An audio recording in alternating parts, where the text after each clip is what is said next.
வணக்கம். நம்ம இன்னைக்கு நற்றினையில 174வது பாடல் பார்க்க போறோம். 174, 75, 76 மூணுமே பாலை, நெய்தல், குறிஞ்சி 3 திணைகள்ல இருக்கக்கூடிய பாடல்கள். மூன்றுமே பெண் குரல்கள் தான். முதல் பாடல் கொஞ்சம் வித்தியாசமான பாட்டு. இது வரைக்கும் நம்ம பார்த்த பாடல்கள்ல கொஞ்சம் வித்தியாசமானது.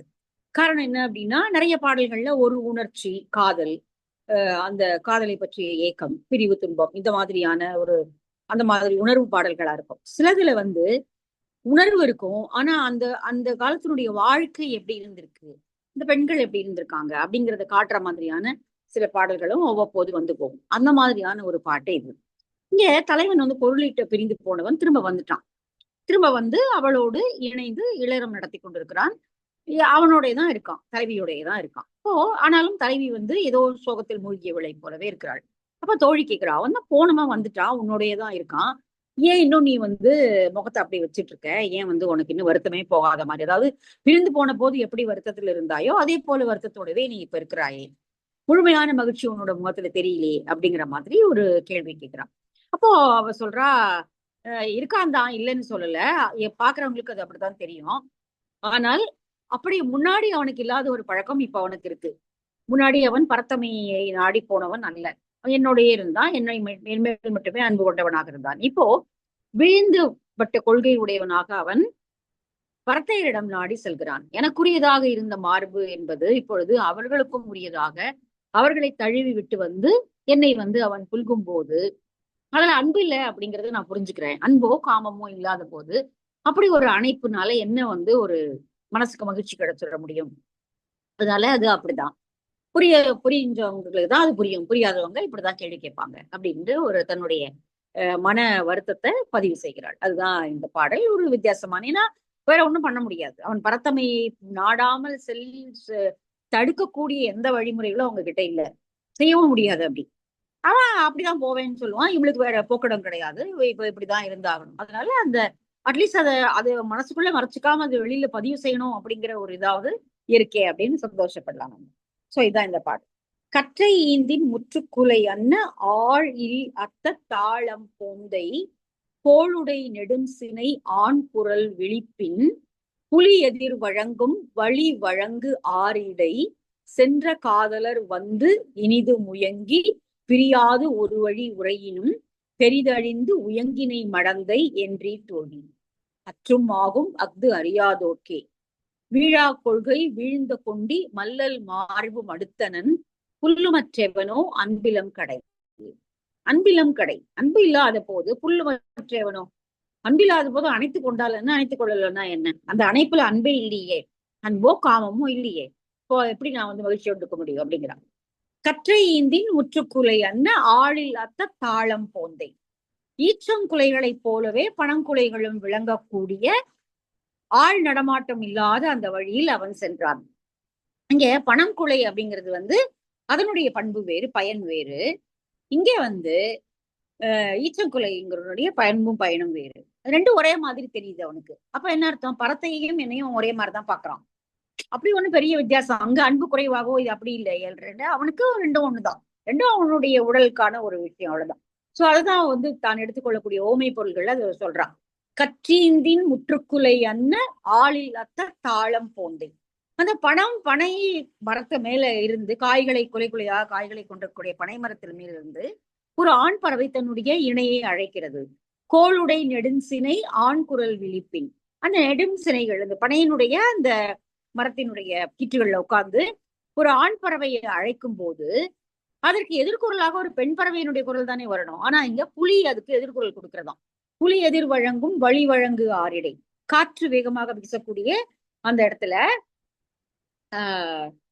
இங்க புலி எதிர்குரல் கொடுக்குது அப்படின்னா அந்த மாதிரி ஒரு வழியில் தான் இவன் போனான். இங்க எனக்கு அவனுக்கு ஜோடியா நான் தான் இருக்கணும், ஆனா புலி குரல் கொடுப்பதை போல இங்க பறத்தை தான் இடையில வருகிறாள் அப்படிங்கிறான். சென்ற காதலர் இனிது முயங்கி, அந்த வழியில போனவன் திரும்ப வந்துவிட்டு இனிது முயங்கி உன்னோடு இருந்து பிரியாது ஒரு வழி உரையினும், உன்னை பிரியாது உன்னோடவே இருந்தாலும் பெரிதழிந்து உயங்கினை மடந்தை. உயங்கினை அப்படின்னா ஒரு சோர்வாக, ஒரு ஒரு வருத்தத்தோடையே ஏன் இருக்கிற பெண்ணே என்று சொல்லி தோழியை நீ கேட்கிறாய்.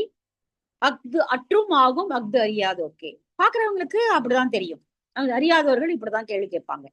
எல்லாம் மகிழ்ச்சியாக இருப்பதை போல ஒரு சூழல் இருப்பதை போலதான் தெரியுது எல்லாருக்கும் வெளியில. ஆனால் அது உண்மை அப்படி அல்ல. என்ன காரணம்? வீழா கொள்கை வீழ்ந்த கொண்டி மல்லல் மார்பும் அடுத்தனன். வீழா கொள்கை வீழ்ந்த கொண்டி, வீழாத கொள்கை உடையவனாக முன்னாடி இருந்தான் அவன். பரத்தையர் பழக்கம் அவனுக்கு இல்ல. ஆனால் இப்ப வந்து என்ன பண்றான் அவன்? வீழ்ந்த கொண்டி, கொண்டினா கொள்ளை அடிக்கிறது. கொள்ளையை அடிக்கிறத வழக்கமாக கொண்ட பரத்தையர்களிடம் நாடி சென்று அவர்களை புள்ளி விட்டு இங்கே என்னிடம் வருகிறான். மல்லல் மார்பு மடுத்தனன் புல்லுமற்றவனோ அன்பிலம் கிடையே. அன்பில்லாத போது என்ன இருக்க முடியும்? அன்பில்லாத அணைப்புக்கு என்ன அணைப்பு இல்லையா? அதனால நான் வருத்தத்தோட தான் இருக்கேன். அதுதான் உண்மை, நீ கேட்டது உண்மைதான், என்ன பண்றது அப்படின்னு சொல்றா. இது தோழி சிறைப்புறமாக அப்படிங்கிற மாதிரி துறை சொல்றாங்க. சாரி, வினைமுற்றி எய்திய காலத்து ஆற்றாளாகிய தலைவியை தோழி வற்புறுத்தி நின்றார்க்கு அவள் சொல்லியது. தோழி கேக்குறா, நீ சந்தோஷமா இரு அப்படின்னு. ஆனால் எப்படி சந்தோஷமா இருக்கிறது அப்படிங்கிறத தலைவிங்க சொல்றா. சோ அதுதான் இந்த பாடல். கற்றை ஈந்தின் முற்றுக்குலை அன்ன ஆளில் அத்த தாளம் போந்தை கோளுடை நெடுஞ்சினை ஆண்குரல் விழிப்பின் புலியெதிர் வழங்கு ஆறிடை, புலியெதிர் வழங்கும் வழி வழங்கு ஆறிடை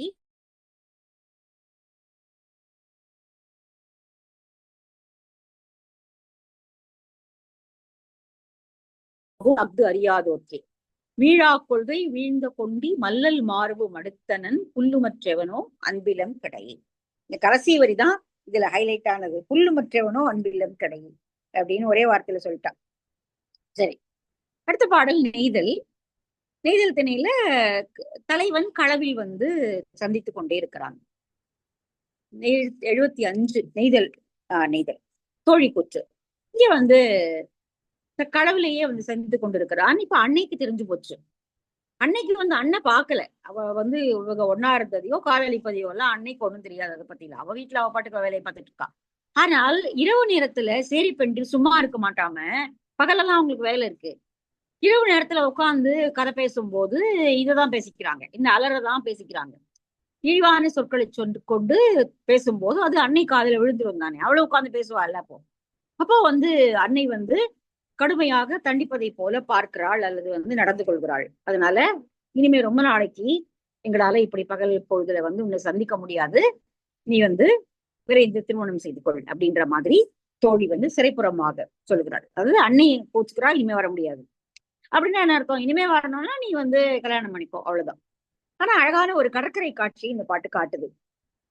நெடுங்கடல் அலைத்த கொடுந்திமிர் பரதவர் கொழுமீன் கொள்ளை அழி மணல் குவையி மீனை அட்டி கிழிஞ்சல் பொத்திய சிறுதி உலக்கில் துஞ்சும் நறுமலர் புன்னை ஓங்கிய துறைவனோடு அன்னை தானறிந்தன்றோ இழலே பானாள் சேரியம் பெண்டிர் சிறு சொல் நம்பி சுடுவான் போல நோக்கும் அடுபால் அன்ன என் பசலை மெய்யே. அடுபால் அன்ன என் பசலை மெய்யே. என்னுடைய மேனியிலே இப்பொழுது அடுப்பால், நன்றாக காய்ச்சிய பால் போல பசலை பூத்திருக்கிறது. அழகான ஓமை. நல்ல பாலை காய்ச்ச மேல இந்த ஏடு படியும் போது அது ஒரு மாதிரி மஞ்சள் நிறம் வரும் பாலுக்கு. பசும்பாலா இருந்தா நல்லாவே மஞ்சள் நிறம் வரும். பசும்பாலே கொஞ்சம் நிறம் மட்டாதான் இருக்கும் இல்ல, எருமைப்பால் மாதிரி இருக்காது பசும்பால். பசும்பாலுடைய நிறம் கொஞ்சம் மட்டா இருக்கும், நல்ல மஞ்சள் நிறத்துல ஆட வரும். நான் முதல்ல யோசிச்ச அடுப்பாலன்னா என் பசலை, கொதிக்கின்ற பாலை போல என்னுடைய பசலை அப்படின்னா அது சரியா வரல. மேபி இது இப்படி பொருத்தி பார்த்தா அது சரியா வர மாதிரி இருக்கு. பால் நன்றாக கொதிக்கும் போது மேல படிக்கிற ஆடை ஒரு மாதிரி இளம் மஞ்சள் நிறம் வரும் அதுக்கு. அதை தன்னுடைய மேனியினுடைய பசலையினுடைய நிறமாக அவள் சொல்கிறாள் அப்படின்னு எடுத்துக்கலாம். நம்மளும் நவீன உரையாசிரியர்கள் தானே. அடுப்பால் அன்ன பசலை மெய்யே சுடுவான் போல நோக்கும். எங்களுடைய அன்னை இப்ப அப்படியே கொதிக்கிற மாதிரி பாக்குறா, எங்க அப்படியே சுடுறது போல பாக்குறா. அவளுக்கு ஒண்ணும் தெரியாத, ஒண்ணும் எல்லாம் பாக்கல. நம்ம எங்க பாக்குறோம், எங்க சுத்துறோம், நம்ம எங்க பண்றோம், அதெல்லாம் ஒண்ணும் தெரியாது அவளுக்கு. ஆனால் சேரி பெண்டில் இருக்காங்க இல்லையா, அவங்க சும்மா இருக்க மாட்டாம ஏதாவது ஒண்ணு சொல்லி கிளப்பி விடுறாங்க. அதை கேட்ட அன்னை இப்பொழுது எங்களை சுடுவது போல பார்க்கிறாள். அதனால ரொம்ப நாள் எங்களால உன்னோட சுத்த முடியாது, இரவு நேரத்துல வெளியில வர முடியாது. அதுக்கு காரணம் தான் முதல்ல வரிகள்ல சொல்றாங்க. நெடுங்கடல் அலைத்த கொடுந்திமிர் பரதவர், வளைந்த திமிலை உடைய படகுகளில் ஏறி கடலில் சென்று மிகுதியான மீன்களை பிடித்துக் கொண்டு வந்த தொழிலை உடையவர்களாகிய பரதவர்கள் அந்த மீன்களை எல்லாம் அந்த மணல்ல அப்படி கொட்டி வைக்கிறாங்க. கொழுமீன் கொள்ளை அழிமணல் குவை. கொழுமீன், நல்ல கொழுத்த மீன்களை எல்லாம் அந்த மணல்ல குவியல் குவியலாக கொட்டி வைக்கிறார்கள். கொட்டி வச்ச மீனை காவல் காக்கணும் இல்லையா ராத்திரி? ஏன்னா அது வந்து பிரிசர்விங் இடம் எல்லாம் ஒண்ணும் கிடையாது. எங்க பாதுகாத்து ஒண்ணு வித்திருப்பாங்க பாதியே, மீதி இருக்கிறத அப்படி பூச்சி வச்சிருக்கிறத காவல் காக்கணும். அப்போ மீன் நெய் அட்டி கிளிஞ்சல் பொத்திய, ரொம்ப அழகான இது பாருங்க. மீன் நெய் அட்டி, மீனிலிருந்து எடுத்த கொழுப்பை நெய்யாக எண்ணெயாக விட்டு சின்ன சின்ன கிளிஞ்சல்கள் இருக்கும் இல்லையா, அதை வந்து விளக்கு போல வச்சு, அது நல்லா குழியா தானே இருக்கும், பெரிய கிளிஞ்சல்கள் நல்லா குழியா இருக்கும். அந்த கிளிஞ்சல்களை திரியை போட்டு இந்த மீன் நெய்யை வந்து கொழுப்பு, மீன் கொழுப்பை வந்து உருக்கி அதுல எண்ணெயாக ஊற்றி சிறு தீ விளக்கில் துஞ்சும். சிறு தீ விளக்கு அழகா இருக்குல்ல, சிறு தீ, சின்னதா ஒரு அகல் விளக்கு மாதிரி தானே இருக்கும் இல்லையா? கிளிஞ்சல்ல அப்படி நெய் போட்டு தீ போட்டு விளக்கேத்தினா எவ்வளவு பெருசு தெரியும், வெளிச்சம் வந்திருக்கும். சிறு தீ விளக்கு, ரொம்ப அழகான ஒரு அந்த குட்டி விளக்க வச்சுட்டு அவங்க தூங்கிட்டு இருக்காங்க. அந்த மீன்களுக்கெல்லாம் கொண்டு வந்து கொழுவியதாக கொட்டி வைத்திருக்கக்கூடிய மீன்களுக்கு காவலாக அங்கேயே ஒரு கிளிஞ்சல்ல மீன் நெய் விட்டு பொண்ணைய விளக்க ஏற்றி வச்சு, கிளிஞ்சல் விளக்க ஏற்றி, இந்த கிளிஞ்சல் விளக்கு நல்ல ஐடியாவா இருக்கு. நம்ம கூட முயற்சி செஞ்சு பார்க்கலாம். நல்லா அது கிடைக்கும் நிறையதான்.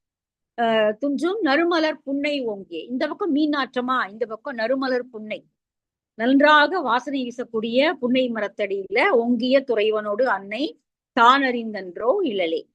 நல்லா இருக்கு, பழகிறதுக்கு நறுமலர் புன்னையை போலதான் இருக்கு. ஆனா விஷயம் தெரிஞ்சிச்சுன்னா அது மீன் நாற்றம் போல வெளியே தெரிய ஆரம்பிச்சிருது. துறைவனோடு அன்னை தான் அறிந்தன்றோ இழலே, அவளுக்கு தெரியாது தலைவனோட பழகிறதெல்லாம் அவ பார்க்கவும் இல்லை, அவளுக்கு தெரியவும் தெரியாது. ஆனால் விஷயம் காதுக்கு போயிடுச்சு. பானாள் சேரியம் பெண்டிர் சிறு சொல் நம்பி, சிறு சொல் இதெல்லாம் பேச வேண்டிய வேலையா? அவங்க வேலையை பார்த்துட்டு போக வேண்டியதாரு. சிறு சொல் இந்த மாதிரி யாரை பத்தியாவது ஏதாவது சொல்ல வேண்டியது. சிறு சொல் அப்படிங்கிறது சின்ன சொல் மட்டும் அப்படிங்கிற பொருள் இல்லாமல் இந்த மாதிரி தேவையில்லாத விஷயங்களை மற்றவர்களை பற்றி பேசக்கூடிய சிறுமையுடைய சொற்களை அவர்கள் பேசியிருப்பார்கள். அது அன்னையினுடைய காதுக்கு போய் சேர்ந்துருச்சு. சேரியம் பெண்டிர் சிறு சொல் நம்பி சுடுவான் போல நோக்கம், அது கேள்விப்பட்டதுல இருந்து அவ வந்து எங்களை அப்படி சுடுவது போல பார்க்கிறாள். அதனால வந்து தலைவிக்கு பயந்து அச்சம் காரணமாக அவளுடைய மேனி இப்பொழுது அடுகின்ற பாலை போல மஞ்சள் நிறம் பொடி இந்திய பசலை அவளுடைய மேனியில பூக்க ஆரம்பிச்சு விட்டது. ஏன்னா பயமா இருக்கு அவளுக்கு. எங்க இது தெரிஞ்சதுன்னா வெளியில போக விடாம பண்ணிடுவா, பார்க்க முடியாது, பிரிவு துன்பம் சூழ்ந்து அது பசலையாக ஆகிவிடுமோ என்று அவள் அஞ்சுகிறாள். அதனால இனிமே பழைய மாதிரிலாம் எங்களால வந்து உன்னை சந்திக்க முடியாது, நீ வந்து பொருளீட்டி வந்தோ அல்லது எங்களுடைய வீட்டுக்கு வந்து மனம் பேசி அவளை மனம் புரிந்து கொள், அது இனிமே அதுதான் வழி, சந்திக்க முடியாது அப்படிங்கிற சிறைப்புறமாக தோழி இங்க சொல்கிறாள். அதான் இந்த பாடல் அழகா இருக்கு இல்லையா? ஆசிரியர் பெயர் தெரியல. நெடுங்கடல் அலைத்த கொடுந்திமிர் பரதவர் கொழுமீன் கொள்ளை அழிமணல் குவையி மீனை அட்டி கிளிஞ்சல் பொத்திய சிறுதீ விளக்கில் துஞ்சும் நறுமலர் புன்னை ஓங்கிய துறைவனோடு அன்னை தான் அறிந்தன்றோ ஈழடே. பானாள் சேரியம் பெண்டிர் சிறுசொல் நம்பி சுடுவான் போல நோக்கும் அடுப்பாலன்னு என் பசலை மெய்யே. சரி, அடுத்தது வந்து அடுத்த பாட்டு பரத்தையினுடைய குரல். இது பரத்தையனுடைய கூற்று வந்து ஒரு சில பாடல்கள் இருக்கிறத நம்ம வந்து குறுந்தொகையிலுமே பார்த்திருக்கோம். பரத்தையர் கூற்றாக வரக்கூடிய இதுல எத்தனை பரத்தையர் கூற்று இருக்குன்னு பார்க்கலாமா? இதுல அவர் கொடுத்திருப்பாரு யாரு எத்தனை பேரோட கூற்று இருக்குங்கிற இது இருக்கு. தோழி கூற்றுதான் நிறைய, நற்றிணையில தோழி கூற்றுதான் ரொம்ப அதிகம். தலைவி கூற்று அதுக்கு அடுத்ததுதான் வருது. தலைவன் கூற்று 3வது இடத்துல. பரத்தையர் கூற்றாக வரக்கூடிய பாடல்கள் பாத்தீங்கன்னா நற்றிணையில 1 2 3 4 5 6 7 8 10 பாடல்களுக்கு மேல இருக்கு. 10 பாடல்களுக்கு மேல பரத்தையர் கூற்று பாடல்கள் இருக்கு. சரி, இங்க தலைவன் பரத்தையிடம் வந்து இருக்கிறான். ஆனால் தலைவி வந்து பூப்பெய்திய நாளில் தலைவி பூப்பெய்தி விட்டாள் என்றால், அதாவது அவளுடைய மாதாந்திர அந்த சுழற்சி வந்துருச்சு அப்படின்னா அது முடிஞ்ச உடனே என்ன பண்ணுவாங்க அப்படின்னா செவ்வாடையை அணிவித்து தோழியையோ அல்லது அங்க இருக்கக்கூடிய பணிப்பெண்களையோ செவ்வாடை அணிவிச்சு அனுப்புவாங்க. செவ்வாடை அணிவிச்சு அனுப்பினா என்ன அப்படின்னா இந்த மாதாந்திர சுழற்சி முடிந்து வரக்கூடிய அடுத்து வரக்கூடிய 1 வாரமோ அடுத்த 2 வாரம் என்பது கருவுறுவதற்கான வாரம். நீங்க சுழற்சி ஆரம்பிக்கிறதுக்கு முன்னாடி வாரத்துல நீங்க சேர்ந்தீங்கன்னா கருவுறாது, கரு தங்காது. ஆனால் அந்த பூப்பெய்திய அல்லது இந்த மாதாந்திர சுழற்சி முடிந்த 5வது நாளுக்கு அப்புறம் வரக்கூடிய 2 வாரங்கள் வந்து கருத்தங்குவதற்கான வாரங்கள். புணர்ச்சி மேற்கொண்டால் கருத்தங்குவதற்குரியவர். அதனால தலைவிக்கு இந்த மாதிரி ஒரு நாள் வந்துருச்சு அப்படின்னா அவங்க உடனே செவ்வாடை அணிவித்த பெண்களை வந்து அவன் எங்க இருக்கானோ, எந்த பரத்தை வீட்டுல இருக்கானோ அங்க அனுப்புற வழக்கம் உண்டு. அப்படி அனுப்பினா உடனே பரத்தைக்கும் தெரியும். சரி வந்து ஏன்னா என்ன விஷயம் அப்படின்னா என்னதான் அவன் பரத்தையோட அன்போடு இருந்து அவளோடவே இருந்து பொருள் எல்லாம் கொடுத்தா கூட அவளோடு அவன் குழந்தை பெற்றுக் கொள்ள முடியாது. அந்த குழந்தை அந்த வீட்டினுடைய வாரிசு குழந்தையாகவும் ஆகாது. இதே தலைவன் தான், ஒரே தலைவன் தான் அப்படின்னா கூட தலைவன் தலைவியோடு சேர்ந்து அவனுடைய மனைவியோடு சேர்ந்து பெறுகிற குழந்தைக்கு தான் அந்த வீட்டுக்கு வாரிசாகக்கூடிய உரிமை உண்டு. பரத்தையோட அவன் என்ன அன்பு மேற்கொண்டு எவ்வளவோ அவளோட சேர்ந்து இருந்தாலும் அங்க அவள் குழந்தை பெற்றுக் கொள்ளக்கூடிய உரிமையும் அவளுக்கு இல்லை, அந்த குழந்தைக்கான உரிமையும் பின்னாடி கிடையாது. அதனால பரத்தை புரிந்து கொண்டவள் தனக்கு இவ்வளவுதான், தன்னுடைய லிமிட் எவ்வளவுதான் அவளுக்கு தெரியும். அதனால அப்படி செவ்வாடை அணியத்தை யாராவது வந்தார்கள் என்றால் உடனே அனுப்பிடுவா. சரி நீ போயிட்டு வா, கொஞ்ச நாளைக்கு போயிட்டு அப்புறம் திருப்பி வா அப்படின்னு சொல்லி அனுப்பிடுவா. அதாவது அவளா நயந்து அனுப்புறாளாம். சரி போயிட்டு வா நீ பரவாயில்ல அப்படின்ட்டு. இப்ப இந்த பாட்டுல அதான் சொல்றா, நானா நயந்துதான் அவனை அனுப்புறேன், என்னோட தயவுல தான் அவ இருக்கா, அவ தயவுல நான் இல்ல. அதாவது தலைவியோட தயவுல நான் இல்ல, என்னோட தயவுல தான் அவ இருக்கா. நானா சரி போனா போகுது, அவ இப்படி அனுப்பிட்டாளே அப்படிங்கிறத வச்சு கொஞ்ச நாள் இவனும் அவளோட இருக்கட்டுமே அப்படிங்கிறதுக்காக நான் அனுப்புறேன், அவ்வளவுதான். அதனால அவளுக்காக நான் இது செஞ்சேன் அப்படிங்கிற மாதிரி எல்லாம் யாரும் பேச வேண்டாம், என்னோட தேவையிலதான் அவ இருக்கா அப்படிங்கிறதுதான் இந்த பாட்டு சொல்லக்கூடிய பொருள்.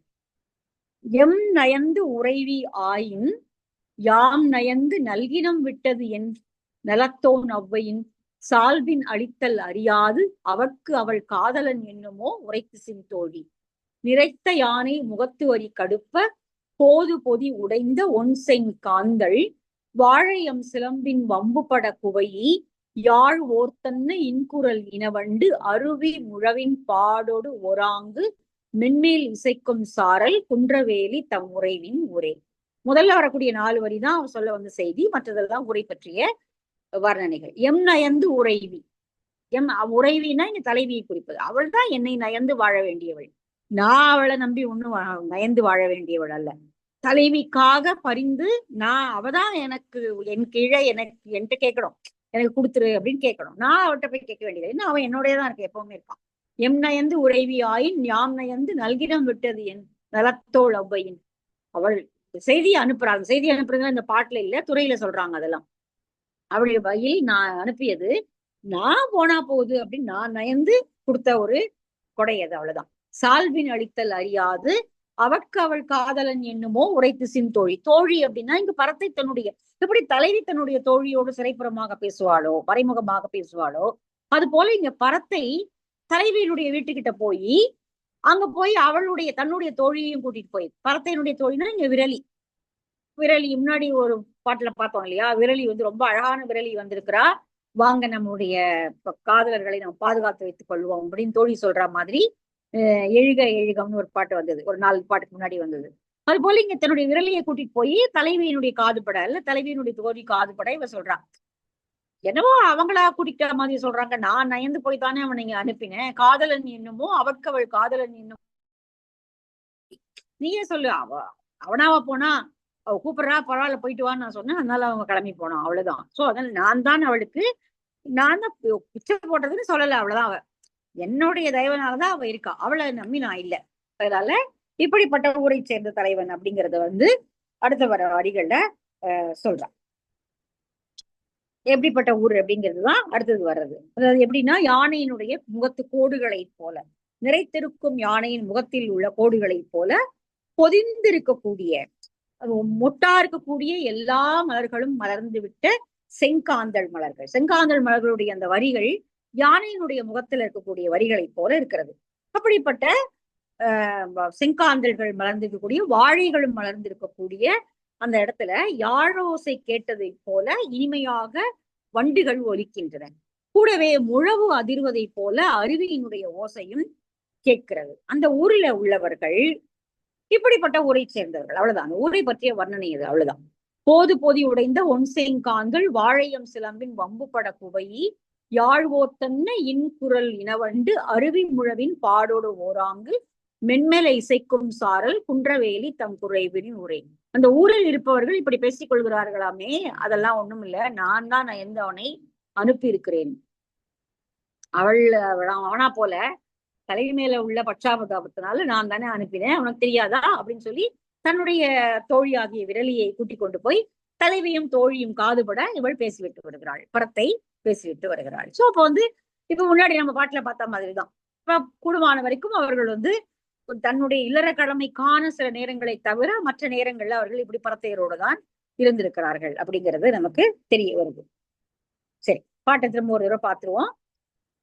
எம் நயந்து உறைவி ஆயின் யாம் நயந்து நல்கினம் விட்டது என் நலத்தோ நவ்வையின் சால்பின் அளித்தல் அறியாது அவட்கு அவள் காதல் எண்ணுமோ உரைத்து சிந்தோழும் நிறைத்த யானை முகத்து வரி கடுப்ப போது பொதி உடைந்த ஒன்செங் காந்தள் வாழையம் சிலம்பின் வம்புபட குவையி யாழ் ஓர்த்தன்ன இன்குரல் இனவண்டு அருவி முழவின் பாடொடு ஓராங்கு மென்மெல இசைக்கும் சாரல் குன்றவேலி தம் உறைவின் உறைவி அப்படின்றது உறைபவள், வாழ்பவள் அப்படிங்கிற பொருளை